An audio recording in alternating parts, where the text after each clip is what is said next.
Boa tarde a todos, a todas que estão nos assistindo aqui no Saco de Gatos. Começou mais um programa, esse é um programa especial para a editora e vai ser uma espécie de programa duplo, porque semana passada gravei com a Érica e com a Babi e essa semana eu vou gravar com a Flávia Couto, que são editoras da revista Arroz e Feijão junto comigo. Então, esse vai ser mais um bate-papo do que uma entrevista, já que eu estou metida no meio dessa publicação que é tão importante para a Alameda, especial e fundamental para os estudos da história da alimentação. A Flávia fez pós-graduação no SENAC, é tradutora, e ela vai falar um pouquinho mais dela e da relação dela com a alimentação depois das nossas vinhetas.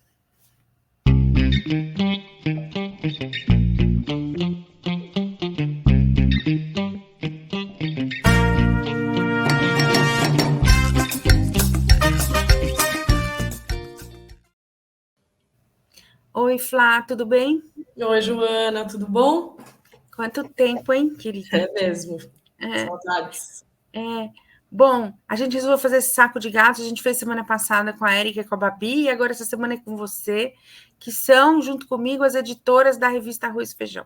Primeiro eu queria que você contasse um pouco sobre você e da sua relação com a história da alimentação. Bom, eu me formei em artes plásticas pela FAAP, mas essa já era uma época que eu gostava muito de comida e de cozinhar, porque eu tinha feito uma viagem para Londres e tinha comido em restaurantes indianos e tailandeses, e tinha comido algumas comidas que tinha muito pouco aqui. Não é que não tivesse, mas tinham poucos restaurantes que serviam, e eu era muito jovem também, não tinha o costume que eu tenho hoje de frequentar restaurante sempre e tal. E aí eu trouxe da viagem um livro de receitas indianas e outro de receitas tailandesas, e comecei a cozinhar primeiro essas comidas, antes de aprender a fazer arroz e feijão. Praticamente só sabia fazer macarrão antes disso, e aí, de repente, enveredei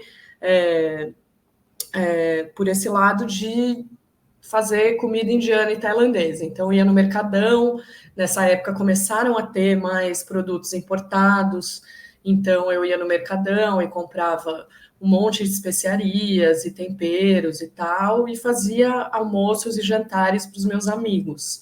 Acho que essa foi a época que eu comecei a me interessar por cozinha, assim.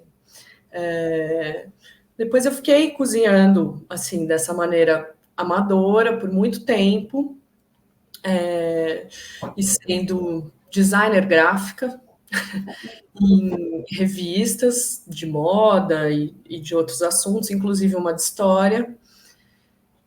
E teve uma época que eu comecei a fotografar a comida do bandejão da editora que eu trabalhava, da editora Abril.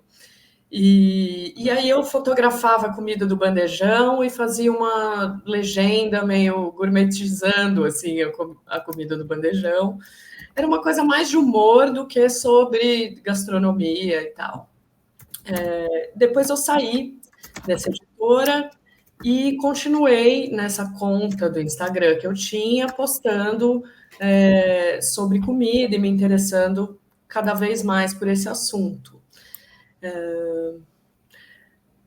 Aí eu tentei ter um blog uma época sobre esse assunto, mas eu fiz assim uns 3 posts e senti que precisava estudar para dar conta daquilo, precisava estudar para conseguir escrever sobre esse assunto e tal. Aí eu comecei a fazer uns cursos livres.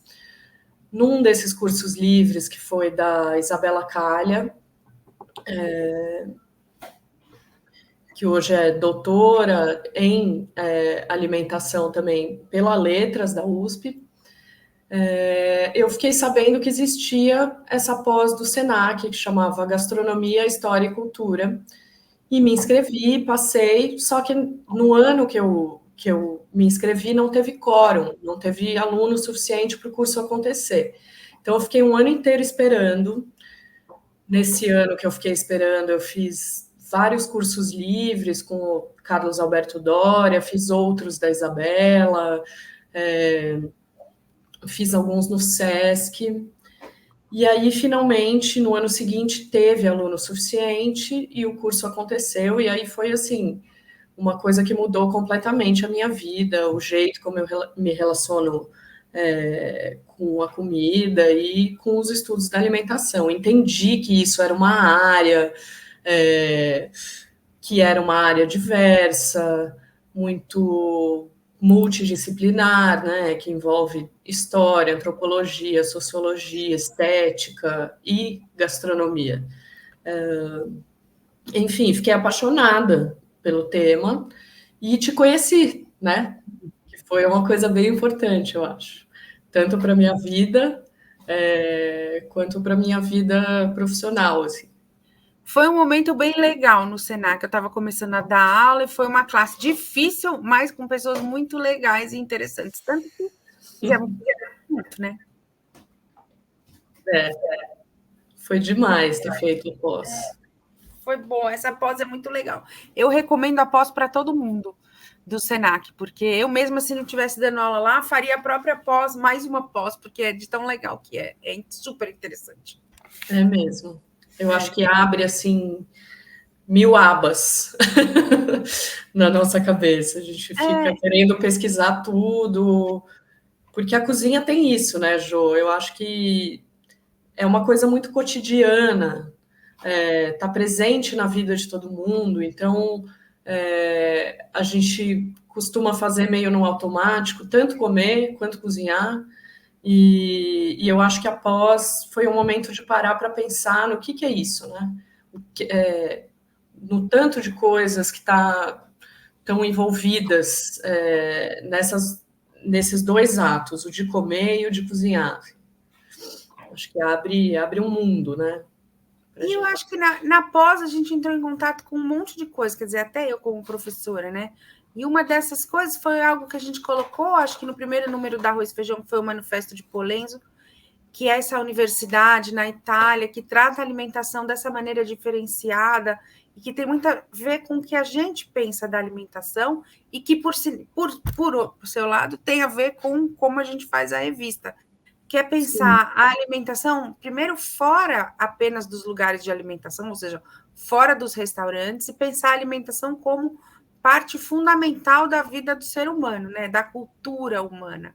E isso é fundamental, né? Pensar que você também tem instrumentos de pesquisa e de entendimento da alimentação que passam pela academia, mas também não passam pela academia. Enfim, que a alimentação passa pela vida das pessoas. E isso é, acho que, o mais interessante. Tanto que a revista, acho que reflete isso, né? Fala um pouco dos primeiros números, como a gente chegou nessa ideia. Eu acho que o primeiro número, eu lembro que eu tinha comentado com você que eu tinha traduzido um texto que, na verdade, só vai sair agora, no quarto número, mas era um texto sobre o Escoffier e o umami, o quinto sabor. E eu tinha traduzido para uma pesquisa própria que eu estava fazendo na pós, e comentei com você que esse texto tinha saído numa revista inglesa que chama Petit Propos Culinaire, apesar do nome francês, é uma revista de Oxford, ligada ao simpósio de estudos da alimentação de Oxford. E eu traduzi esse texto para minha pesquisa e tal, e comentei com você que tinha saído nessa revista. E você falou comigo que você adorava a revista, conhecia um dos editores, que hoje não está mais vivo, o Alan Davidson, que era um super pesquisador, né, da história da alimentação, incrível. O Oxford Companion to Food. Exatamente. E você comentou comigo que adorava e tal, e uns dias depois dessa conversa você me ligou falando, vamos fazer uma revista, mais ou menos nos moldes da Petit Propos, só que brasileira, com temas que são mais próximos da gente e tal, mas que tivesse essa pegada que a Petit Propos também tem, que não é de ser uma revista puramente acadêmica, quer dizer, tem artigos acadêmicos, mas também a gente chama gente que trabalha em cozinhas, né, trabalha profissionalmente, cozinheiros amadores, gente que está pensando em comida, né? Alunos do Tanto no Senac. fazer quanto no consumo, na agricultura, né? Enfim, tudo que envolve esses dois atos de comer e de cozinhar. Então, e a gente foi construindo a revista acho que tem 2 anos já, nesses 2 anos, e tem saído números interessantes, ainda que a gente às vezes fale, mas enfim, dá uma. É um pouco como o Petit Propos Culinaire, não tem, né? A gente vai fazendo conforme a gente vai conseguindo fazer. E cada número eu acho um número especial, porque fala de coisas muito interessantes. Teve um número, por exemplo, que eu adorei, foi aquele que falou dos food sacks, os aventais feitos de saco de farinha, da época da depressão americana. Então a gente fala, pensa a alimentação, né, assim, também na sua dimensão do trabalho, da história das mulheres, principalmente, da relação com as pessoas mesmo. Então, acho que isso que é o mais legal da revista, além de ter essa ideia que você ressaltou bem legal, que é a ideia de ser livre, né? Pode ser qualquer pensamento sobre alimentação. Pode ser um poema, ainda não teve poema, mas a gente aceita se for um poema legal. Sim, teve muito memorial, tem um número que tem vários, acho que é o número 2. 2, Que foi, na verdade, o terceiro número, porque a gente tem um número 0, né? Mas foi um número que teve muito memorial, mas que também a figura feminina estava muito presente, né? Tem vários textos meio memoriais sobre mães, avós, receitas de família. Muito influenciada por aquela exposição no Museu da Imigração sobre livros de receita. Estava falando muito dessa época nesse coisa, e aí isso se traduz nos textos que chegaram. Exato, foi muito legal essa exposição mesmo. E esse que você falou, antes dos aventais, saiu no número 1, que foi um número também muito centrado, esse sim, bem centrado na relação das mulheres com a cultura material, né, e com a cozinha.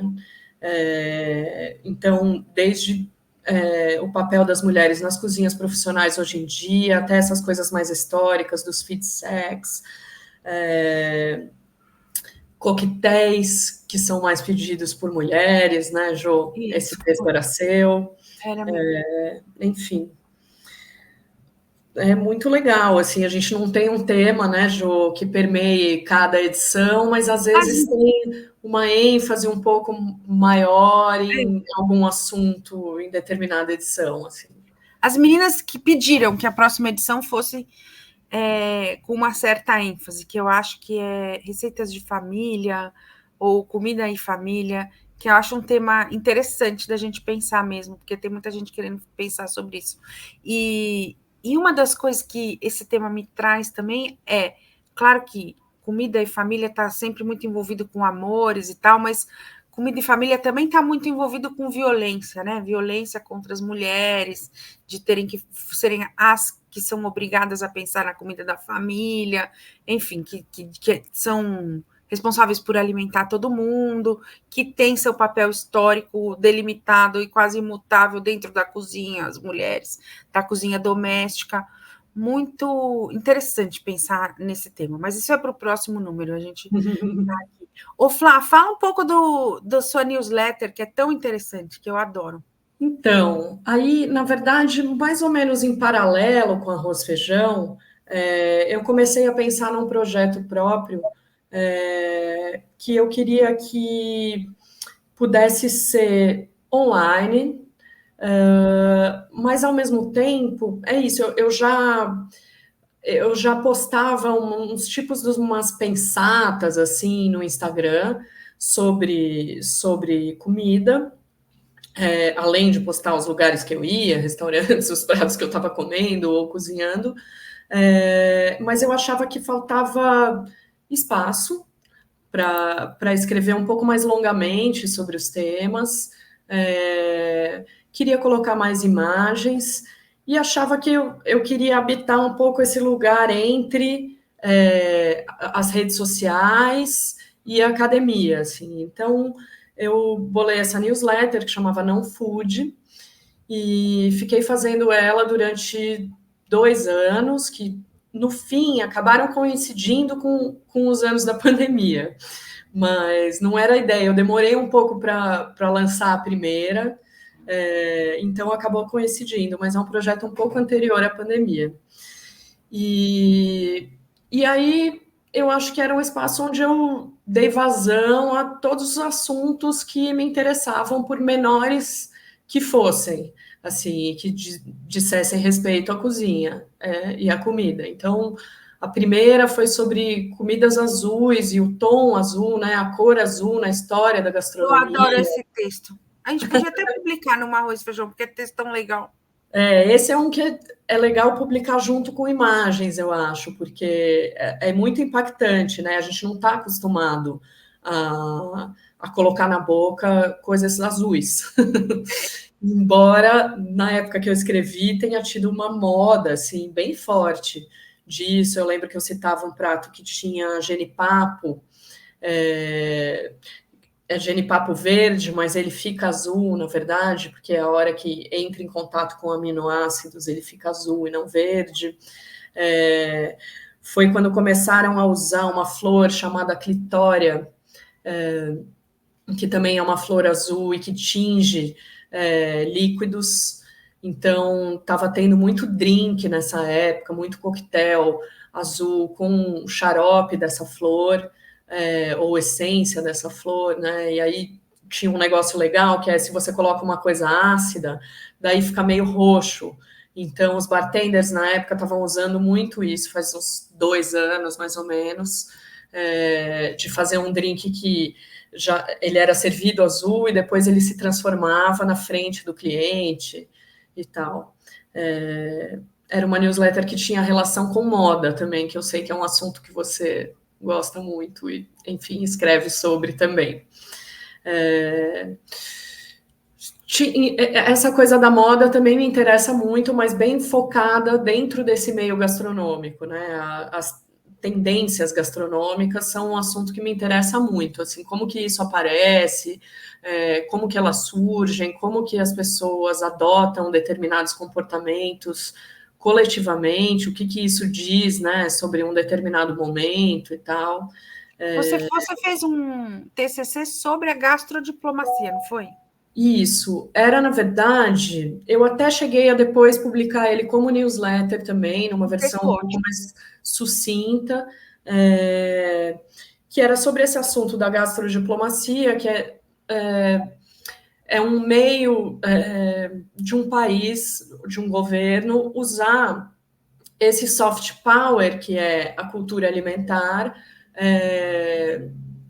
para influenciar o comportamento das pessoas dentro do próprio país e fora também. Então, eu fiz um estudo de caso do projeto gastrodiplomático da Coreia do Sul e identifiquei um desdobramento que não estava previsto no projeto, mas que acabou acontecendo, que foi uma influência dessa moda da cozinha coreana na tendência gastronômica da fermentação. Quer dizer, como esse projeto gastrodiplomático acabou impulsionando uma moda de produtos fermentados em geral. Coreanos, como o kimchi, por exemplo, e outros produtos coreanos, mas também de outras nacionalidades e tal. Eu gosto muito dessa coisa das tendências e acho que a gastrodiplomacia é um dos impulsionadores, assim, né? Pode ser um impulso para uma tendência pegar ou acontecer ou ser absorvida. Flá, e agora, nesse número, do que você mais gostou? Esse número eu sei que você ajudou a escrever um editorial complexo, porque o cara que fez o texto sobre o umami né, não está mais entre nós, morreu, etc. Fala um pouco. Pois é, era o autor desse texto que eu citei no começo da nossa conversa sobre o Umami Escoffier, o Peter Herzmann. Ele, na verdade, tem um livro sobre facas, ele é especialista era especialista em facas, e eu tinha traduzido esse texto lá antes da gente fazer o número 0, e tinha ficado com ele guardado, com essa tradução e tal, e a gente resolveu publicar nesse número, e eu entrei em contato com ele foi muito querido, assim, ficou animado e tal, e então eu revisei essa tradução, e só que entre uma coisa e outra, ele faleceu, e então a gente acabou fazendo um editorial que é uma homenagem também a ele, que era um grande pesquisador e que não era acadêmico. Tinha um blog também muito interessante sobre alimentação, em que ele falava das experiências dele, tanto na cozinha como amador, quanto como comensal, na verdade, indo em restaurantes e as impressões dele comendo, né?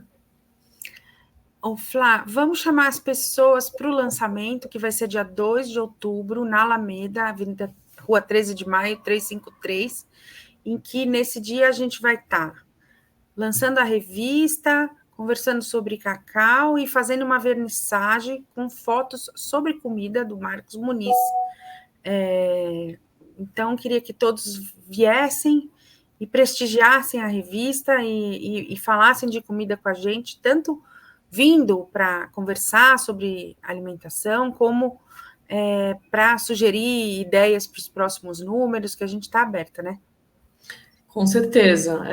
Vamos lançar uma chamada de trabalhos depois desse lançamento para o próximo número, né, Jô? Inclusive, para receber mais textos. Mas, gente, vão no lançamento, porque eu acho que quando a gente escreve sobre comida e lê sobre comida, esses encontros são fundamentais, porque a comida não acontece sem a comensalidade, ela não acontece sem esses encontros. São eles que dão o tom, né? De como o que a gente come impacta a gente. É comer junto, né? Então vamos lá comer junto e lançar a revista. Bom, eu espero vocês lá. Foi uma ótima conversa, adorei. E, enfim, até uma próxima vez que a gente vai falar já do próximo número. Um beijão, gente. Um beijão, Flá. Obrigada, Jô. Um beijo. Tchau. Tchau, tchau.